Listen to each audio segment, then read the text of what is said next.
আমি আগেই বলে নিচ্ছি, যাদের হাড় দুর্বল তারা আমার এই ভিডিওটি দেখবে না। তারপর যদি হাসতে হাসতে লুঙ্গি খুলে যায় তাহলে কিন্তু আমি দায়ী না।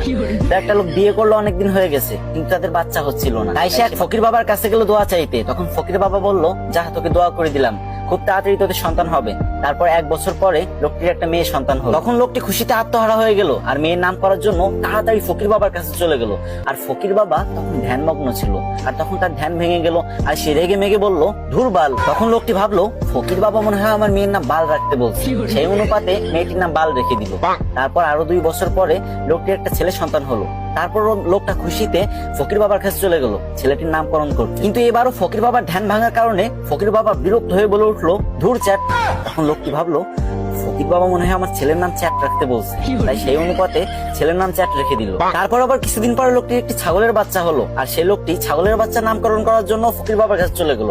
কিন্তু তখন ফকির বাবা একদমই ধ্যানমগ্ন ছিলেন না, আর যখন দেখলো ছাগলের নামকরণ করার জন্য তার কাছে আসছে, তখন সে প্রচন্ড রেগে গেল আর বলল, তুই একটা ছাগলের নামকরণ করার জন্য আমার কাছে আইসোস, যা তো ছাগলের বাচ্চার নাম পুটকি রেখে দিল। তারপর ছাগলের বাচ্চার নাম পুটকি রেখে দিল। তারপর ছেলে মেয়ে বড় হলো। তারপর লোকটি তার মেয়ের জন্য বিয়ে ঠিক করলো। কিন্তু যখন মেয়েটির জামাই বিয়ে বাড়িতে পা রাখলো, তখন সবাই চিৎকার করে বলতে লাগলো, এই বালের জামাই আইছে, বালের জামাই আইছে, তাড়াতাড়ি ওরা বরণ কর, আমাকে বালের জামাই আইছে। এই শুনে তো জামাই রেগে মেগে বিয়ে করবে না বলে বাড়ির দিকে রওনা হলো। তখন শ্বশুর সামনে এসে বলল, বাবা তুমি রাগ করো না গো, তুমি তো আমার চ্যাটের মতোই। এটা শুনে তো জামাই আরো রেগে গেল আর বিয়ে করবে না বলে আবারও বাড়ির দিকে রওনা হলো। ঠিক তখন শ্বশুর মশাই এসে জামাইয়ের হাত ধরে বলল, বাবা ও বাবা, তুমি আমার পুটকির এক টুকরা মাংস না খেয়ে কোথাও যেতে পারবা না বাবা। এই কথা শুনে জামাই বেহুশ।